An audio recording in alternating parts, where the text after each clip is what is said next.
Hey guys, what's up? It's me Legit and welcome back to the channel. Before we get into today's pretty spectacular video, I just want to say thank you to the handful of people that have already sent me their videos from their crime stories they've got and want me to share on their behalf. If you've had something happen to you and you want to share your footage and remain anonymous, send it over to me. The links for my email address will be down in the description. It's ytlegitlondon@gmail.com. Right, so into today's video.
Graham Robinson pleaded guilty to dangerous driving and obstructing police and was sentenced to 8 months behind bars for knocking down a motorcyclist called Liam Guest. The incident took place on August the 5th last year in North Wales when Robinson was crossing the bridge from Ryle to Kemel Bay with Mr. Guest behind him. Mr. Guest allegedly spat at Mr. Robinson and called him a prick.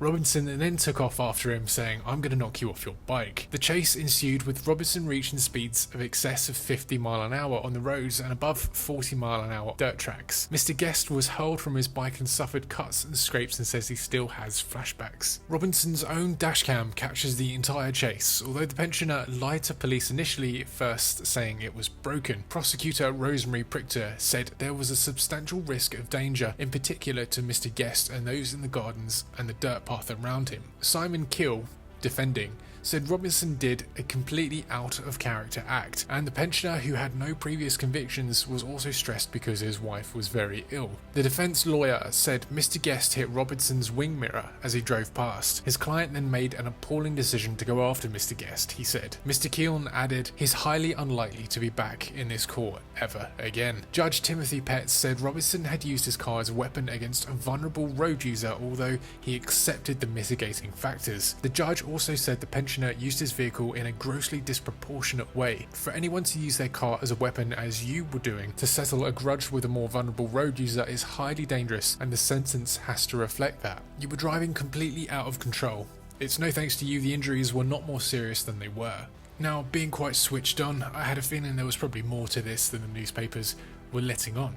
So I had a quick search of Liam Guest, the guy behind the bars on the motorcycle, and lo and behold, a few seconds later I found an article from 2008 which said, "Jailed. Thugs have been getting messages of support from friends on an internet site where they bragged about attacking innocent passers-by. Daniel Rigby, who was 19, and Liam Guest, who was 18, both from Frodsham, are serving 9 months in custody for beating up a father of 2 last October. Guest punched him unconscious before Rigby from Park Lane, Frodsham, kicked him in the head. Guest of Queensway, Frodsham, was also sentenced for punching a 20-year-old back in January." Messages on Liam Guest's Bebo public profile, which can be read by any internet user, include, "Oh no, you silly blurt, why were you so idiotic? LOL, see you in quite some time." "Free Liam Guest, false imprisonment. I'm so gutted for you, Rigger, I work with his nan so I know what's going on. Keep your head down, kid, you'll be out in 3 months. I know what your temper's like though, you mad head. Hope you're okay, Angel. Went to see him Sunday, he's happy as ever. Still mad though, might get out on tag soon, let's hope, kidder." Oh my gosh, I'm pretty sure I've just lost like good 80% of my brain cells reading that. As always, I want to put it to you guys, what are your thoughts? What's your opinions on this? Was Liam Guest just an innocent young man trying to drive his motorbike along the street, just kicking a guy's wing mirror off for no reason at all, when he was innocently victimised by a pensioner and brutally rammed off into some bushes? Okay, so Liam Guest's victim statement in court was, he sustained cuts and grazes to the back of his legs from the crash. He was said to have suffered flashbacks from the incident. In his victim statement, he wrote, "These flashbacks are having an effect on my daily life. I struggle to fall asleep and I often wake up from nightmares of the vehicle colliding into me. I'm really worried about the effects that the incident has had on my life. The fear I feel is constant." Specialists have advised Mr. Guest that he may need further MRI scans, probably to try and find his brain, with doctors believing he has possibly developed sciatica. He has said he's not driven a motorcycle since the incident out of fear and doesn't feel safe even as a passenger in a car. The incident has also said to have affected his job in car valeting, as he's not been able to drive or be driven to customers' houses since the incident, and suffers from panic attacks. Oh, I bet he does, the poor kid. Probably has to smoke a ton of weed to get over it. Anyway, I could rabble on all day about this, but again, I would love to know your thoughts, so drop me a comment down below. Guys, thank you so much for watching. You've been awesome. I've been legit, and I'll see you in the next one.